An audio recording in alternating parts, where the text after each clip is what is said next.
کس معاملے میں اختلاف ہے؟ میں یہ پوچھتا ہوں کہ مسلمانوں کے اہل علم میں توحید کے معاملے میں اختلاف ہے، آخرت کے معاملے میں اختلاف ہے، نبوت کے معاملے میں اختلاف ہے، رسالت مآب صلی اللہ علیہ وسلم کی حیثیت کے معاملے میں اختلاف ہے، نماز کے معاملے میں اختلاف ہے، روزے کے معاملے میں ایک آیت کے اوپر پورا فرقہ کھڑا ہے. جن چیزوں پر فرقے کھڑے ہیں میں عرض کر چکا ہوں کہ اس کی وجہ در حقیقت انسانوں کے رویوں کی خرابی ہے، اور اس میں زیادہ تر وہ لوگ مبتلا ہوتے ہیں جن کے پاس اچھا علم نہیں ہوتا. دیکھیے کائنات خدا کی بنائی ہوئی ہے، قرآن خدا کا کلام ہے. آپ خدا کی بنائی ہوئی کائنات پر غور کا دروازہ کھولتے ہیں تو اس کے نتیجے میں عظیم سائنسی اکتشافات ہوتے ہیں، دنیا کے اندر ایک تہذیب وجود میں آتی ہے، اور وہ کچھ آپ کو ملتا ہے جس کا آج سے 200 سال پہلے کا انسان تصور نہیں کر سکتا تھا. خدا کے کلام کے بارے میں بھی اگر آپ غور و فکر کا دروازہ کھلا رکھتے ہیں، نئی نئی جہتیں سامنے آتی ہیں، آپ اس سے حظ اٹھاتے ہیں. قرآن کی 2 جہتیں ہیں، ایک اس کی جہت وہ ہے جس میں وہ دین بیان کرتا ہے عام آدمی کے لیے، بالکل واضح، اس میں ادنا درجے کا ابہام نہیں، کوئی اختلاف بھی نہیں ہے.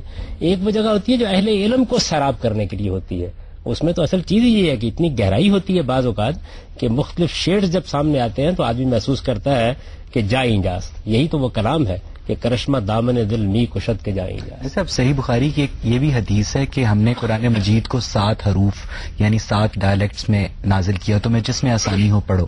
تو ویسا پھر کیوں حضرت عثمان نے 6 ڈائلیکٹس کو منسوخ کر کے صرف ایک کو برقرار رکھا؟ یہ بات یہ ہے کہ یہ جو سیدنا عثمان نے کیا کیا، سیدنا ابوبکر صدیق نے کیا کیا، میں آپ کو یہ بتاتا ہوں کہ یہ روایت ایک شخص کی روایت ہے، اور اس ایک شخص کی روایت کی وجہ سے اس کی کوئی حیثیت نہیں. قرآن مجید مسلمانوں کے اجماع اور تواتر سے منتقل ہوا ہے. قرآن مجید رسالت مآب صلی اللہ علیہ وسلم نے صحابہ کرام کو دیا ہے، صحابہ کرام نے یہ قرآن بغیر کسی ادنا اختلاف کے اگلی نسلوں کو منتقل کیا ہے. اس معاملے میں جتنی اس طرح کی چیزیں بھی بیان کی جاتی ہیں، یہ ایک آدمی نے کوئی بات بیان کر دی، اس کی تنقید کر کے دیکھنا چاہیے کہ اس کی نوعیت کیا ہے. اس روایت کے اوپر تو 10 اعتراضات پیدا ہوتے ہیں. میں نے اپنی کتاب میزان کے مقدمے میں اس روایت پہ تبصرہ کیا ہے اور یہ بتایا ہے کہ اس روایت کے بارے میں تو اتنے سوالات پیدا ہوتے ہیں کہ آپ اندازہ نہیں کر سکتے اس بات کا.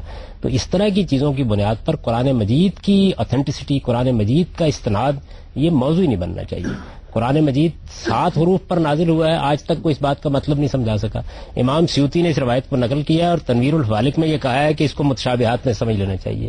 تو جس چیز کا مطلب ہی کسی شخص کی سمجھ میں نہیں آ سکا، سوال یہ ہے کہ اس کو موضوع بنا کے قرآن جیسی کتاب پر تبصرہ کیوں کیا جائے.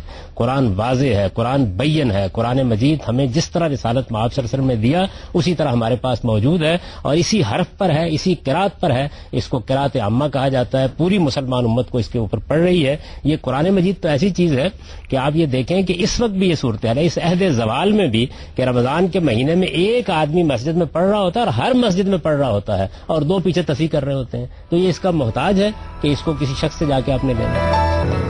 آپ پچھلے دنوں خدا کے لیے فلم موسیقی کے حوالے سے کچھ احادیث کوٹ کی گئی تھی جو کہ صحیح، لیکن بعض علماء نے کہا کہ وہ جو مفہوم اس میں بیان کیا گیا وہ اس کا اوریجنل مفہوم نہیں ہے حدیث کا، اس کا یوں ہے. تو کیا اس طرح اوریجنل حدیث کا جو اہمیت ہے وہ پس پشت نہیں چلی جاتی، جبکہ ایک عام آدمی کا انسانی سوچ ہے وہ اس کی زیادہ نہیں ہو جاتی اہمیت؟ یہ بات یہ قرآن کی آیت ہو یا حدیث ہو، اس کو سمجھنے میں اگر کوئی اہل علم اختلاف کر رہے ہیں یا وہ یہ کہتے ہیں کہ اس کا اصل مفہوم یہ ہے یا یہ کہتے ہیں کہ وہ اس سیاق و سباق میں بات کہی گئی ہے، تو آپ غور سے ان کی بات سنیں، جس کی بات آپ کو معقول لگے اس کو مان لیں. انسان کو اپنے علم کا دروازہ بند نہیں کرنا چاہیے. ہم یہ کیوں چاہتے ہیں کہ مذہب ہمارے سامنے بالکل اس طریقے سے آ جائے کہ جس کے نتیجے میں ہمیں کوئی غور و خوض نہ کرنا پڑے؟ ہمیں بھی غور و خوض کرنا چاہیے، ہمیں بھی سمجھنا چاہیے. مذہب ہمارے لیے ایک زندہ حقیقت ہونی چاہیے. ہم اس کے بارے میں سوالات کریں، ہم اپنے اشکالات وارد کریں، اور اس میں اگر 2 یا 4 آ رہا ہوں تو اپنی عقل کو آواز دیں اور جو بات معقول لگے اس کو مان لیں. پرسنلی جو فیصلہ کرنا ہے اپنی ذات کے لیے وہ مجھے اپنے علم کی بنیاد پر کرنا ہے. تو میرے نزدیک میں نے آپ کو ایک رائے بتائی، قرآن مجید کی ایک آیت سمجھا دی، کسی حدیث کے بارے میں اپنی ایک رائے بتائی، آپ غور کیجئے، بات سمجھ میں آ جائے قبول کر لیجئے، نہیں تو کسی دوسرے کی قبول کر لیجئے. آخر اس سے کیا قیامت آ جائے گی؟ میں تو کبھی آج تک اندازہ ہی نہیں کر سکا کہ اگر اختلافات کو ہم مخالفت اور اناد نہ بنائیں تو کبھی کوئی خرابی نہیں پیدا ہوتی. سر میرا سوال آپ سے یہ ہے کہ اجماع اور قیاس میں کیا فرق ہے؟ دیکھیے بات یہ ہے کہ قیاس تو یہ ہے کہ رسالت مآب صلی اللہ علیہ وسلم نے ایک حکم دیا یا قرآن میں ایک حکم بیان ہوا اور ہمیں کوئی ایسا مسئلہ پیش آ گیا جو بیان ہی تو وہ نہیں ہے، لیکن جو اس کے اندر اصول تھا ہم محسوس کرتے ہیں کہ اس اصول کا اطلاق یہاں بھی کیا جا سکتا ہے، تو اس کو قیاس کہا جاتا ہے. یعنی اگر منطق میں آپ ایک پریمیسز قائم کر لیتے ہیں تو ایک دوسرا پریمیسز اگر اس سے ملتا جلتا ہے تو اس سے ایک نتیجہ نکلتا ہے سلوجزم کے اصول کے اوپر، تو اس کو قیاس سے تعبیر کیا جاتا ہے.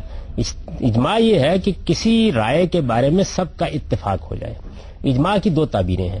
ایک اجماع وہ ہے جس سے ہمیں دین ملا ہے، اس کا مطلب یہ ہوتا ہے کہ رسالت پاک صلی اللہ علیہ وسلم نے اپنے لاکھوں صحابہ کو دین دیا, انہوں نے لاکھوں نے کروڑوں کو منتقل کیا, وہ آج اربوں تک منتقل ہو گیا ہے, تو اس پر اجماع ہے, اس کو اجماع کہا جاتا ہے.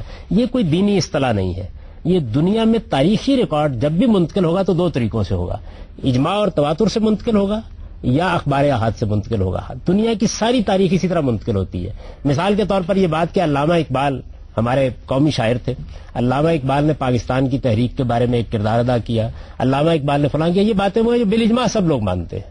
لیکن علامہ اقبال کی بہت سی نج کی گفتگویں ایسی ہیں کہ جو کسی ایک شخص نے مثال کے طور پر ان کے کسی ساتھی نے بیان کی ہیں تو یہ اخبار احاد ہو جائیں گی. دنیا کی ساری تاریخ اسی طرح منتقل ہوتی ہے. تو ایک اجماع وہ ہے. ایک اجماع فقہا کی اصطلاح ہے, اس کا مطلب یہ ہوتا ہے کہ کسی معاملے کو زیر بحث لایا گیا اور آپ کی پارلیمنٹ میں اب جیسے اتفاق رائے ہو گیا یا علماء کے مابین اتفاق رائے ہو گیا تو اس کو اجماع سے تعبیر. ٹھیک ہے, آپ اسلام میں احادیث کی روح سے تراویح کی کیا اہمیت ہے, اور ہم دیکھتے ہیں کہ مختلف جو فرقے ہیں ان میں تراویح کا جو اہتمام ہے رمضان میں وہ ڈفرینٹ طریقے سے ہوتا ہے. بعض 8 تراویحوں کا اہتمام کرتے ہیں, بعض 20 کا. تو ان میں سے کون سی صحیح ہے اور اس کی اہمیت کے بارے میں آپ کیا؟ اچھا سوال کیا آپ نے, اس سے بہت سی حقیقتیں آپ پر واضح ہو جائیں گی. دیکھیے بات یہ ہے کہ آپ کے یہ علم میں ہے کہ ہم پر 5 نمازیں لازم کی گئی ہیں, یعنی جو عبادات ہم پر لازم کی گئی ہیں ان میں نماز ایک اہم ترین عبادت ہے اور 5 نمازیں ہم پر لازم کی گئی ہیں, مجھ پر بھی ہیں, آپ پر بھی ہیں, ہر مسلمان پر ہے. رسالت میں آپ صلی اللہ علیہ وسلم پر ایک زائد نماز لازم کی گئی تھی, یعنی ہم پر 5 اور آپ پر 6, وہ تہجد کی نماز تھی. یعنی حضور کے لیے ضروری تھا کہ آپ تہجد کا اہتمام کریں, ایک چھٹی نماز آپ پڑھتے تھے. یہ تہجد کی نماز رسالت میں آپ صلی اللہ علیہ وسلم نے جو سنت قائم کی وہ یہ تھی کہ آپ اس کو طاق اعداد میں پڑھتے تھے, 3, 5, 7, 9, 11 یہ پڑھا کرتے تھے. حضور کا عام معمول یہی تھا, آپ رمضان میں بھی اسی طرح پڑھتے تھے اور آپ غیر رمضان میں بھی اسی طریقے سے پڑھتے تھے یہ نماز. ظاہر ہے کہ رسالت میں آپ صلی اللہ علیہ وسلم کو پورا قرآن یاد تھا, تو آپ زیادہ سے زیادہ جو روایتوں میں آتا ہے 11 یا 13 رکعتیں پڑھتے تھے, اس سے زیادہ نہیں پڑھتے تھے. لیکن جن لوگوں کو زیادہ قرآن یاد نہیں تھا, یہ معلوم ہوتا ہے کہ انہوں نے غالباً یہ سوال کیا کہ کیا ہم زیادہ رکعتیں پڑھ سکتے ہیں, تو آپ نے تہجد کی زیادہ رکعتیں پڑھنے کی اجازت دے دی. اسی طرح ایک موقع کے اوپر جب لوگوں نے یہ کہا کہ ہم صبح نہیں اٹھ سکتے, تو آپ نے یہ کہا کہ اگر صبح اٹھنے کا اہتمام نہیں کر سکتے تم عشاء کے بعد بھی اس کو پڑھ سکتے ہو. یہ حضور کے زمانے ہی میں ہو گیا. اسی طرح حضوری کے زمانے میں یہ واقعہ بھی ہو گیا کہ ایک موقع کے اوپر آپ تہجد کی نماز پڑھنے باہر نکل آئے مسجد میں, اور آپ کے پیچھے لوگوں نے نماز پڑھی. 3 دن یہ معاملہ ہوا, تو اس طرح اس کی جماعت کا اہتمام کرنے کو بھی آپ نے مشروع کر دیا. اب اس کے بعد لوگوں نے یہ نماز پڑھنا شروع کر دی. سیدنا عمر رضی اللہ عنہ کے زمانے میں وہ مسجد میں تشریف لائے, تو انہوں نے دیکھا کہ لوگ نماز پڑھ رہے ہیں, اور چونکہ اس نماز میں قرات ذرا بلند آواز سے کی جاتی ہے تہجد کی نماز میں, تو کچھ لوگ بلند آواز سے قرات کر رہے ہیں, کچھ دوسرے ان کی بات سن رہے ہیں, کچھ نہیں سن رہے. انہوں نے اسے بدنظمی سے محمول کیا اور کسی ایک آدمی کے بارے میں کہا کہ ان کو امام مقرر کر لیجئے. جب ایک آدمی کو امام مقرر کیا گیا تو سوال ہوا ہوگا نا کہ کتنی رکعتیں پڑھے, تو اس کے بعد بعض روایتوں میں آتا ہے کہ 23 رکعتیں, بعض کے اندر کے 11 ہی رکعتیں پڑھنے کا سلسلہ شروع ہو گیا. یہ بڑی فطری بات ہے, ایسے ہی ہوا. اب ہوتا کیا ہے, لوگ اس پوری بات سے چونکہ واقف نہیں ہیں, تو جو 11 والے ہیں وہ 11 لے کے بیٹھ جاتے ہیں, جو 23 والے ہیں وہ 23 لے کے بیٹھ جاتے ہیں. امام مالک کے زمانے میں 49 تک رکعتیں پڑھنے کی روایت ہمارے پاس موجود ہے. تو یہ تہجد کی نماز ہے, 3, 5, 7, 9, 11 جتنی چاہے پڑھیں. صرف عربی ثقافت کو فالو کیے بغیر بھی ایک شخص مسلمان رہ سکتا ہے؟ جی بالکل, اس میں کیا شک ہے. اسلام ایک عالمگیر دین ہے, ساری دنیا نے اس کو اختیار کرنا ہے, اس لیے اس میں کوئی لباس نہیں مقرر کیا گیا. اس میں صرف اصول بتائے گئے ہیں کہ آپ کے لباس میں حیا ہونی چاہیے, وہ شرمگاہوں کو ڈھانپنے والا ہونا چاہیے. آپ انگریزی لباس پہنیں, آپ پاکستانی لباس پہنیں, آپ ہندوستانی لباس پہنیں, آپ ترکی لباس پہنیں, لیکن حیا کے آداب کا خیال رکھیں, اور یہ خیال رکھیں کہ لباس جسم کو ڈھانپنے کے لیے ہوتا ہے, جسم کو نمایاں کرنے کے لیے. صاحب فرائڈ نے اپنی کتاب انٹرپریٹیشن آف ڈریمز میں خوابوں کو انسانی لاشعور میں دبی ہوئی خواہشات کا عکاس قرار دیا, اور پھر بعض دوسرے ریسرچرز نے اس کو دیجا وو کا نتیجہ بھی قرار دیا. تو غالب صاحب اب ہمیں مختلف احادیث میں خوابوں کی تعبیروں سے متعلق کچھ روایات ملتی ہیں, جیسے کہ حضرت یوسف کا خواب. تو غالب صاحب کیا واقعی خوابوں کا عملی زندگی سے کوئی تعلق ہوتا ہے؟ پہلے تھوڑی تصحیح کر لیجئے کہ حضرت یوسف کا خواب جو ہے اور بادشاہ کا خواب یہ قرآن میں بیان ہوئے, حدیث میں بھی آئی. حدیث میں تو قرآن کا حوالہ دیا گیا ہے ایک جگہ کے اوپر, باقی قرآن نے بڑی تفصیل کے ساتھ ان خوابوں کو خود بیان کیا ہے. خوابوں کے بارے میں فرائڈ نے بھی ریسرچ کی ہے, موجودہ زمانے میں لوگ کر رہے ہیں, تحلیل نفسی کے ماہرین نے بہت سے اور پہلو بھی اس میں اختیار کر لیے ہیں, لیکن علم کبھی ایک جگہ ٹھہرتا نہیں ہے. پیغمبروں کا اصلی کمال یہی ہے کہ وہ علم کے بعد ایسے گوشوں کی طرف آپ کو توجہ دلاتے ہیں جو برسوں کی تحقیق سے بھی بعض اوقات سامنے نہیں آتے.